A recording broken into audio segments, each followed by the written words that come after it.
Hey everyone, so in this class we will be looking at Marxism and few general points which you all can write in your exam.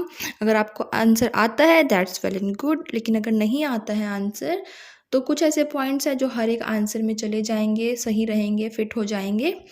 तो इस video में हम उन्हीं के बारे में बात करेंगे, प्लस कुछ कंसेप्ट हैं जो कि मार्क्सिस्ट थ्योरी को समझने के लिए, मार्क्सिज्म एंड लिटरेचर को समझने के लिए इंपॉर्टेंट है। तो वो चीज़ें आपको ध्यान में रखनी पड़ेंगी। प्लस आपको एक दो चीज़ें और याद रखनी है, जैसे कि जो मार्क्सिस्ट थ्योरी है वो कहीं ना कहीं थोड़ी बहुत कल्चरल स्टडीज़ से भी लिंक करती है और न्यू हिस्टोरिसिज्म से भी लिंक करती है। कल्चरल स्टडीज़ से क्यों? क्योंकि कल्चरल स्टडीज़ में भी कहीं ना कहीं जो पॉपुलर कल्चर है उनको दिखाया जाता है। पॉपुलर कल्चर किसका होता है? जो डोमिनेंट क्लास होती है, और क्लास स्ट्रगल को ही मार्क्सिज्म में भी दिखाया जाता है। सो मार्क्सिज्म में सबसे इम्पॉर्टेंट चीज़ तो ये है कि आपको दो बंदों के नाम याद रखने हैं, जैसे कि कार्ल मार्क्स है एंड फ्रेडरिक एंगल है। ये दोनों ही जर्मन थिंकर्स थे, दोनों ही इम्पॉर्टेंट है और दोनों ने मिलके ही फेमस वर्क्स लिखे हैं, जैसे कि दास कैपिटल है और कम्युनिस्ट मैनिफेस्टो है, दोनों का म्यूचुअल वर्क था। अब मार्क्सिज्म की अगर बात करें, ये क्यों आया? क्योंकि इन दोनों के वर्क से ही मार्क्सिज्म स्टार्ट हुआ, और ये स्टार्ट कब हुआ था? ड्यूरिंग, जब उस टाइम पे इंडस्ट्रियलाइजेशन हो रहा था। In the last class I think, या रोमांटिसिज्म वाली क्लास में मैंने आपको बोला था कि उस टाइम पे जो इंडस्ट्रियलाइजेशन था उसने कहीं ना कहीं रोमांटिसिज्म को भी बूस्ट अप किया था। और उसके आइडियाज़ क्या थे कि हमें इक्वालिटी चाहिए, हमें फ्रीडम चाहिए, हमें हमें फ्रेटर्निटी चाहिए। तो फिर उन्हीं चीज़ों को, आइडियाज़ को लेके, उन्हीं से इन्फ्लुएंस होकर मार्क्सिज्म भी आया था। तो इंडस्ट्रियलाइजेशन के टाइम पे ही मार्क्सिज्म भी स्टार्ट हुआ और इसने इंडस्ट्रियलाइजेशन को अपोज किया। क्यों अपोज किया? क्योंकि इंडस्ट्रियलाइजेशन क्या कर रहा था? एक नई वर्किंग क्लास को ला रहा था, लाइक एक बुर्जुआसी क्लास उस टाइम पे उभर कर आई थी। ये मैंने आपको बताया था लास्ट टू लास्ट क्लास में। तो जब इंडस्ट्रियलाइजेशन हुआ, नई फैक्ट्रीज बनी, टेक्नोलॉजी आई, तो ये सब चीज़ें किसके पास आई? सिर्फ उन्हीं लोगों के पास आई जिनके पास पैसा था। वर्किंग क्लास तो अभी भी सफ़र कर ही रहा था, पहले से बल्कि ज़्यादा करने लग गया था। जो पुअर पीपल थे, जो वर्किंग क्लास थे, वो ज़्यादा सफ़र कर रहे थे, ज़्यादा एक्सप्लॉइट हो रहे थे। और जितना भी मार्क्सिज्म की थ्योरी है वो मेन इसी चीज़ को बेस करती है कि क्लास कॉन्फ्लिक्ट कितना है, जो वर्किंग क्लास है और जो बुर्जुआसी क्लास है, दोनों के बीच में डिफरेंसेस कितने हैं, उन्हीं चीज़ों को लेकर ही अपनी थ्योरीज को वर्क करता है। अब कम्युनिस्ट मैनिफेस्टो में एक चीज़ ये बोली गई थी कि ये जो प्राइवेट प्रॉपर्टी होती है, हमें इसे अबॉलिश करना है। अबॉलिश करेंगे जब प्राइवेट प्रॉपर्टी को, तभी यहाँ पे जो इक्वालिटी है वो आ पाएगी, जो कॉन्फ्लिक्ट है रिच एंड पुअर का वो ख़त्म हो पाएगा। अब मार्क्सिज्म को हम बोल सकते हैं कि एक इम्पॉर्टेंट फील्ड है सोशो में, लाइक जो सोशल स्टडीज़ होती हैं उसमें, क्योंकि ये क्या है? स्टडी ऑफ सोसाइटी है। इस चीज़ में आपको 3-4 चीज़ें याद रखनी है। एक है क्लास, कि क्लास से रिलेटेड मार्क्सिज्म बात करता है, बेस और सुपर स्ट्रक्चर से रिलेटेड भी बात करता है। क्लास में क्या बोला गया है? क्लास का मतलब होता है दो क्लास। उस टाइम पे दो क्लास थी, हमेशा ही दो क्लास होती है वैसे तो, लेकिन उस टाइम पे दो स्पेसिफिक नाम दे रखे थे। एक बुर्जुआसी क्लास, जिसे हम बोल सकते हैं अपर क्लास पीपल जो होते हैं, जिसके पास पावर थी, पैसा था। एक होते प्रोलेटेरिएट। प्रोलेटेरिएट मतलब वर्किंग क्लास पीपल, जो लेबर्स होते हैं। अब फॉर एग्जाम्पल एक कंपनी है, एक फैक्ट्री चल रही है, तो एक ऐसा होगा जो उस फैक्ट्री का ऑनर होगा। तो बुर्जुआसी कौन थे? Who owns the means of production. जो मीन्स ऑफ प्रोडक्शन है वो उनके ऑनर हुआ करते थे, उन्हीं के वो प्रोडक्शन हुआ करते थे।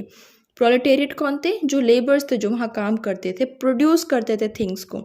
बुर्जुआसी क्लास क्या थे? बिजनेसमैन थे, जिनके पास अपनी फैक्ट्रीज हैं, सब कुछ उनका अपना है। तो इन दो क्लासेस के बीच में कॉन्फ्लिक्ट रहेगा मार्क्सिज्म में। ये दो टर्म्स आप यूज़ कर सकते हो किसी भी आंसर में। प्लस इन्होंने, मार्क्सिज्म में बात हुई है बेस और सुपर स्ट्रक्चर की। बेस क्या होता है? बेस में दो चीज़ें आती हैं, एक होता है मीन्स ऑफ प्रोडक्शन, एक होता है modes of production. Means of production में क्या है? जितनी भी टेक्नोलॉजी होती है, जितना भी आपका सामान होता है, वो आता है मीन्स में। जैसे कि किस तरीके से प्रोड्यूस कर रहे हो, कौन सी मशीन यूज़ कर रहे हो, कौन सी टेक्नोलॉजी यूज़ कर रहे हो, लैंड यूज़ कर रहे हो, फैक्ट्री यूज़ कर रहे हो, जितनी भी चीज़ें ह्यूमन नहीं है वो सारी आती है मीन्स ऑफ प्रोडक्शन में। जैसे कि अगर आपने क्लॉथ मिल लगाई है, कपड़ों की फैक्ट्री लगाई है, तो आपको क्या चाहिए? आपको लैंड चाहिए, फैक्ट्री चाहिए, मशीन चाहिए, थोड़ी बहुत टेक्नोलॉजी भी चाहिए होगी।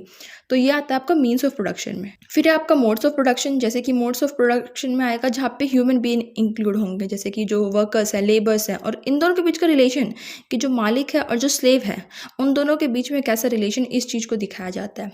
ये बेस हो गया। अब बात है सुपर स्ट्रक्चर। सुपर स्ट्रक्चर मतलब जो हमारी आइडियोलॉजी है, जो हमारी वैल्यूज़ हैं, ये सारी क्या इन चीज़ों को इस तरीके से पोर्ट्रेट किया जाता है, नेचुरलाइज किया जाता है कि हमें लगता है कि जो अनइक्वल पावर स्ट्रक्चर है, कोई अमीर है कोई गरीब है, हमें लगता है नेचुरल है, बिल्कुल ही नॉर्मल सी चीज़ है, इसीलिए चली आ रही है।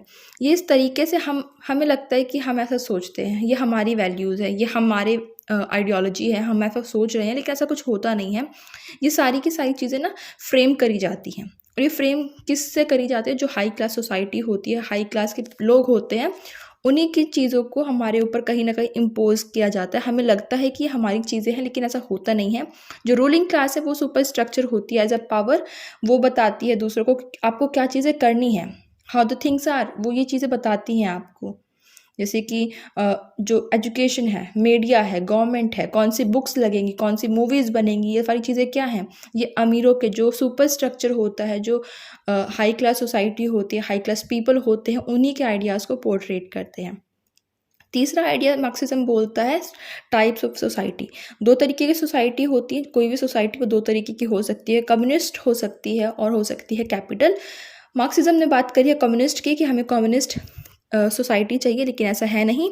हर जगह कैपिटलिस्ट सोसाइटी है, इवन इंडिया में भी वही है कि जो वर्क करेगा उसको पैसा मिलेगा, जो नहीं करेगा उसे नहीं मिलेगा। जो जितना वर्क करेगा उसको उतना पैसा मिल जाएगा। इसमें क्या है कि एक ह्यूमन बीइंग को इस तरीके से देखा जाता है कि वो एक कंट्री की इकोनॉमी में कितना कंट्रीब्यूट कर रहा है। जो मीन्स ऑफ प्रोडक्शन है, कोई भी चीज़ प्रोड्यूस हो रही है तो वो एक इंडिविजुअल बंदा कितना प्रोड्यूस कर रहा है, उसके हिसाब से उसकी क्लास बनती है। लेकिन इस सोसाइटी में क्या है, जब कैपिटलिस्ट सोसाइटी है, इसका मतलब प्रोडक्शन जो प्रोडक्शन होगा वो सबका अपना है, प्राइवेट है। ऐसा सरकार उसमें कोई भी इंटरफेयर नहीं करेगी, सरकार का कोई मतलब नहीं है उसमें।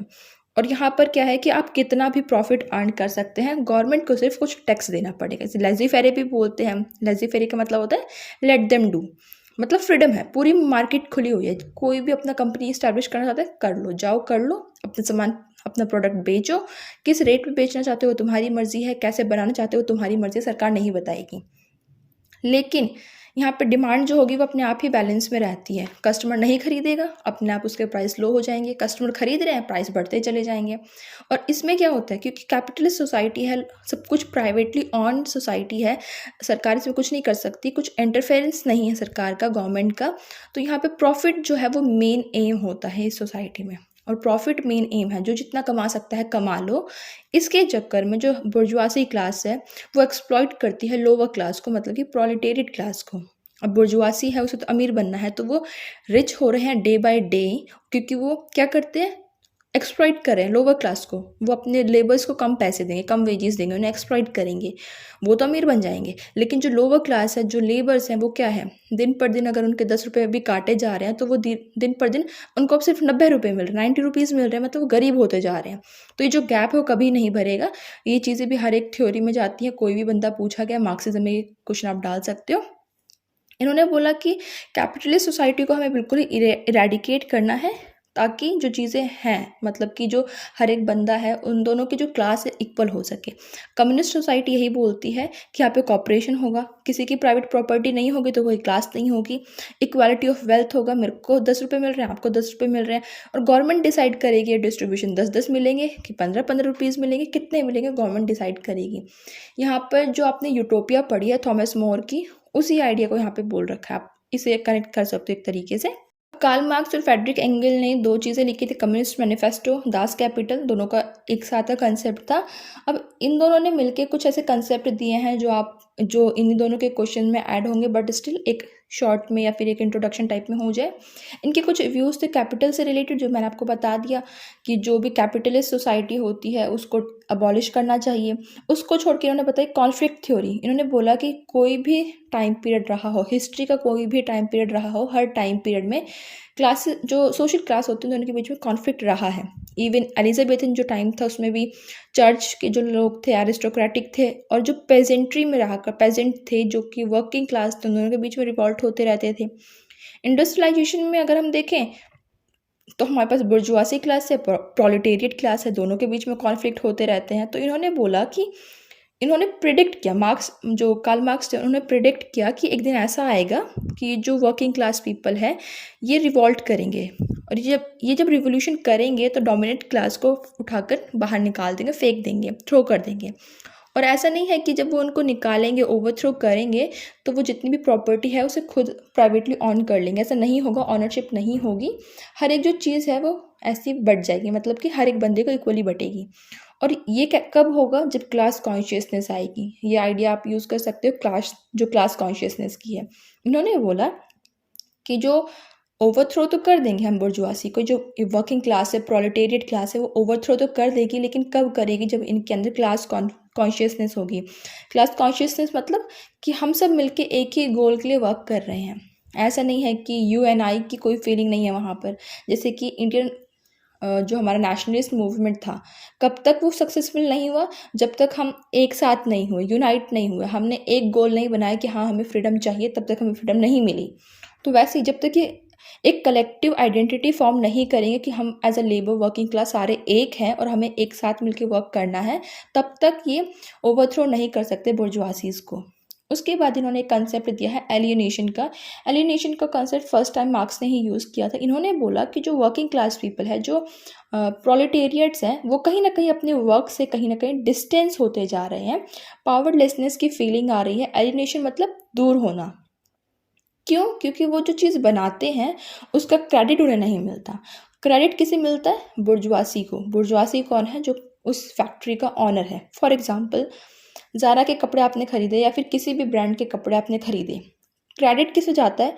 जो ज़ारा की कंपनी है, जो ज़ारा का ऑनर है, क्रेडिट उसे जाता है। लेकिन बना कौन रहा है उसको? बना तो लेबर्स रहे हैं, वर्कर्स रहे हैं।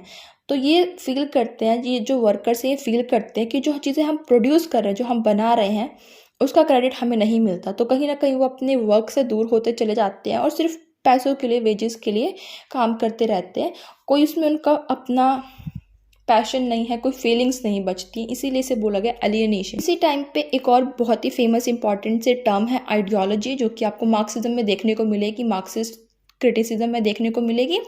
आइडियोलॉजी क्या होती है? ये सुपर स्ट्रक्चर की तरह ही है। आइडियोलॉजी मतलब जैसे कि आपका जेंडर, क्लास, कल्चर, इन सब से रिलेटेड आपके क्या व्यूज़ हैं।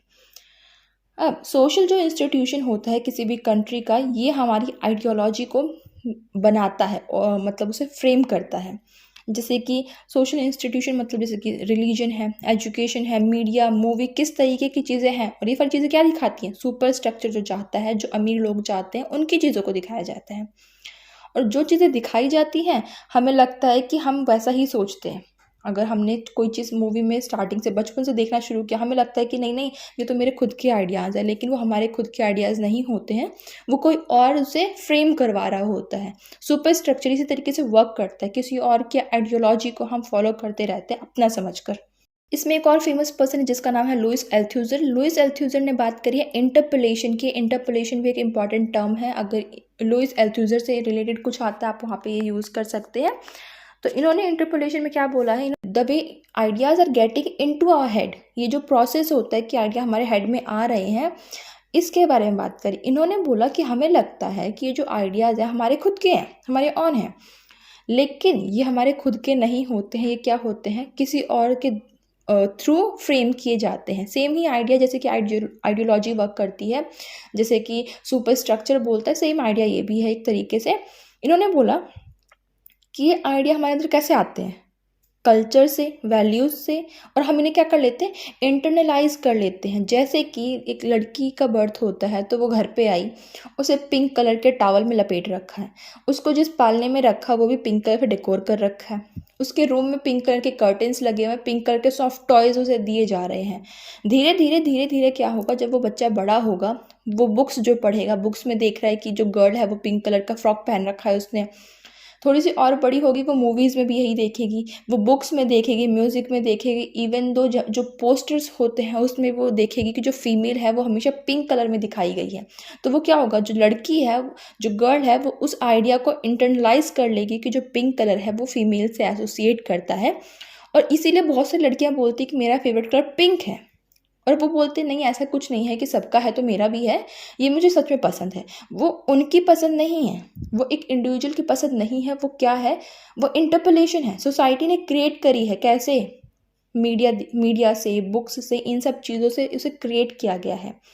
तो इन्होंने बोला कि इंटरपोलेशन अगर इनविजिबल होता है तो वो बेस्ट तरीके से वर्क करता है। अगर वो फोर्स किया जाएगा कोई नहीं मानेगा, लेकिन इनविजिबल तरीके से लड़की को बार बार दिखाया गया, pink colour pink colour pink colour, posters में, मूवीज़ में, हर जगह दिखाया गया। उसने उस चीज़ को इंटरनलाइज कर लिया जो कि इनविजिबल था कि हाँ गर्ल्स को पिंक कलर पसंद होता है। इन्होंने इसकी बात करी। नेक्स्ट इन्होंने एक और आइडिया दिया है स्टेट अपैरेटस का। इसमें इन्होंने बोला कि किस तरीके से सोसाइटी हमारे आइडियाज़ को क्रिएट कर सकती है, फ्रेम कर सकती है। दो तरीके से, या तो रिप्रेसिव हो, रिप्रेसिव मतलब फोर्स से, रिप्रेसिव स्टेट अपैरेटस, या फिर आइडियोलॉजिकल मीन्स से। रिप्रेसिव मतलब जैसे कि कोई भी चीज़ आपने करी, आपके ऊपर एक्शन होगा, पनिशमेंट मिलेगी, पुलिस आ सकती है, प्रिजन में डाल देंगे, वायलेंस हो सकता है। जैसे कि एक आइडिया है कि don't make love in public, आपने कभी नहीं देखा होगा पब्लिकली इतना कोई इंटेंस होके कुछ कर रहा है, ठीक है। वो क्यों?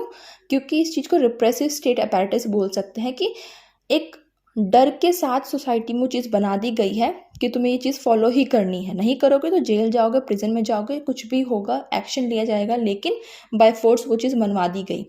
आइडियोलॉजिकल स्टेट अपैरेटस क्या होता है? उसमें डेली टू डेली जो हमारी एवरीडे लाइफ होती है उसमें उन आइडियाज़ को धीरे धीरे कंडीशनिंग करी जाती है, वन बाय वन से। ज़बरदस्ती का नहीं करते, बाय विल लोगों को लगने लग जाता है कि हाँ ठीक है ये चीज़ तो सही है। अगर हिटलर को ये दिखाना है कि हिटलर एक अच्छा बंदा था, तो उसके पास दो आइडिया है, या तो वो लोगों को मार पीट के समझा दे कि नहीं तुम मेरे बारे में अच्छा ही बोलोगे, या फिर उसके पास दूसरा आइडिया ये है कि वो स्टार्टिंग से ही छोटे बच्चों को इस तरीके से ट्रीट करे, कंडीशनिंग करे, बुक्स में दिखाए कि हिटलर बहुत अच्छा है, और उस तरीके से दिखाया जाए, बुक्स में, टेलीविज़न शोज़ में टॉयज़ बना दिए जाए, मूवीज़ बना दी जाए, फैशन शो दिखा दिया जाए, या फिर गेम्स, म्यूज़िक, हर चीज़ में दिखाया जाए कि वो एक अच्छा बंदा था। तो फिर बच्चे क्या है उसी चीज़ को इंटरनलाइज कर लेंगे, सोचने लगेंगे कि हाँ वो अच्छा बंदा था। तो ये क्या हुआ, आइडियोलॉजी चेंज हो सकती है, फ्रेम हो सकती है, कोई भी बंदा उसे फ्रेम कर सकता है। तो मेन मार्क्सिज्म यही बात करता है। प्लस इसमें यह भी है कि मार्क्सिज्म क्रिटिसिज्म जो है वो लिटरेचर में कैसे वर्क करता है। तो मार्क्सिस्ट क्या है, क्लास कॉन्फ्लिक्ट देखता है। चार्ल्स डिकेंस की नॉवल का एग्जांपल ज़रूर दे देना अगर आपके पेपर में एक आंसर आता है। तो चार्ल्स डिकेंस की नॉवल है हार्ड टाइम्स, बहुत फेमस है। उसमें इन्होंने दिखा रखा है वर्किंग क्लास जो होती है उसके और जो रूलिंग क्लास है उन दोनों के बीच में कितना कॉन्फ्लिक्ट है। जो क्लास कॉन्फ्लिक्ट है वो डिकेंस की हर नॉवल में मिलता है, क्योंकि डिकेंस खुद एक हम्बल बैकग्राउंड से थे, तो डिकेंस का नाम हमेशा आता है इसमें। इवन जो जेन ऑस्टन है, न्यू अप्रोच आ रही है उसमें जेन ऑस्टन के वर्क को भी इसमें कंसिडर करते हैं, क्योंकि जेन ऑस्टन की नॉवेल्स जो है वो जो पेजेंट्री है, जेनिट्री है, उन सबको दिखाती है। जैसे कि कोई फेमस, कोई वेल्दी पर्सन आया है और उसको अप्रोच कोई लेडी कर रही है, वेल्दी है मतलब क्लास है, यहाँ पे भी कोई अमीर है कोई गरीब है। तो इस तरीके से लिटरेचर को देखते हैं, इस लेंस के थ्रू वो लिटरेचर को एनालाइज करते हैं। सो आई रियली होप कि कुछ चीज़ें क्लियर हुई होंगी आपके माइंड में, और एटलीस्ट आपको इतना तो आ गया होगा कि अगर इससे रिलेटेड कुछ आता है आप 2-4 पन्ने तो भर ही दोगे, और ऐसा नहीं है कि वो बकवास चीज़ें होंगी, वो टू द पॉइंट चीज़ें होंगी। So I will see you in the next video which will be on feminist theory, and yeah, bye bye.